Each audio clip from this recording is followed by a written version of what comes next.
পৃথিবীর সবথেকে সুন্দর আর সহজ রেসিপিগুলোর মধ্যে এটা একটা রেসিপি। তো আজকে আমি তোমাদের একটা খুব সহজ মিষ্টি রেসিপি দেখাচ্ছি। দেখতেও যত সুন্দর, খেতেও ততটাই ভালো, আর বানানো তো অনেক সহজ। তো চলো রেসিপিতে চলে যাই। এখানে আমি 2 কাপ চিনি নিয়ে নিয়েছি, আর 2 কাপ চিনির জন্য 2 কাপ জল দিয়ে দিয়েছি। জলটা কিন্তু মেপেই দিতে হবে, তাহলে সেরাটা পারফেক্ট হবে। আর এখানে 2টো এলাচ আমি একটু থেতো করে দিয়ে দিলাম। এবার কিছুক্ষণ এইভাবে নাড়াচাড়া করে ফুটিয়ে সেরাটা বানিয়ে নিতে হবে।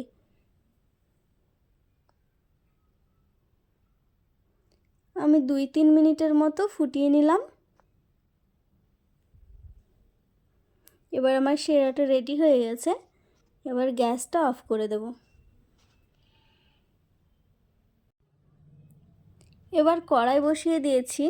কড়াইতে আমি 2 চামচের মতো ঘি দিয়ে দিলাম। ঘিটা গলে গেছে। এবার 1 চামচ সুজি দিয়ে দিলাম।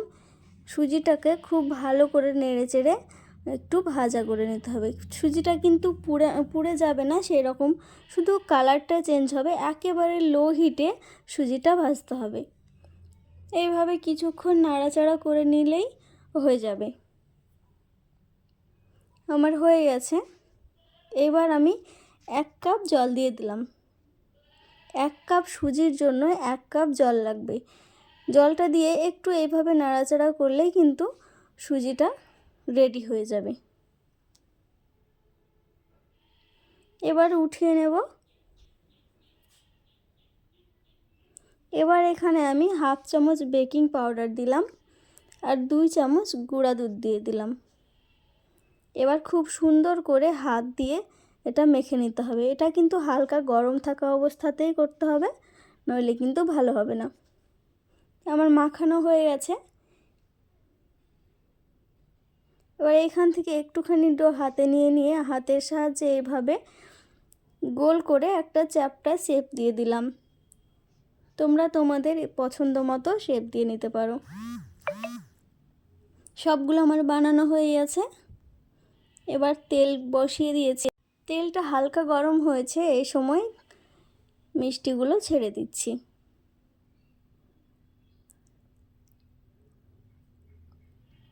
এক এক করে সব মিষ্টিগুলোই ছেড়ে দিলাম। এই সময় কিন্তু গ্যাসের ফ্লেমটা একটু হাইতেই রাখতে হবে। লো হিটে যদি ভাজতে যাওয়া যায় তাহলে মিষ্টিগুলো ভেঙে যাবে। এইভাবে আমি এবার উল্টে দিচ্ছি। এক পাশ হয়ে গেছে, তো ব্যাস এইভাবেই উল্টে পাল্টে লাল লাল করে ভেজে নিতে হবে। আমার মিষ্টিগুলো খুব সুন্দর ভাজা হয়ে গেছে। আমি সবগুলো উঠিয়ে নিচ্ছি। এবার আমি সেরাতে দিয়ে দেব। সেরাতে দিয়ে একটুখানি উল্টে পাল্টে নেড়ে চেড়ে রেখে দিতে হবে। আমি এভাবে সবগুলো সেরার মধ্যে দিয়ে দিচ্ছি।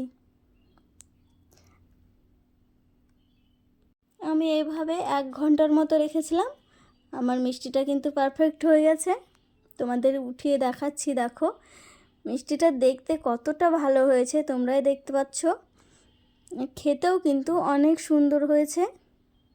আর রসে একেবারে ভেতরটা এত ভালোভাবে ভিজে গেছে, নরম তুলতুলে হয়েছে।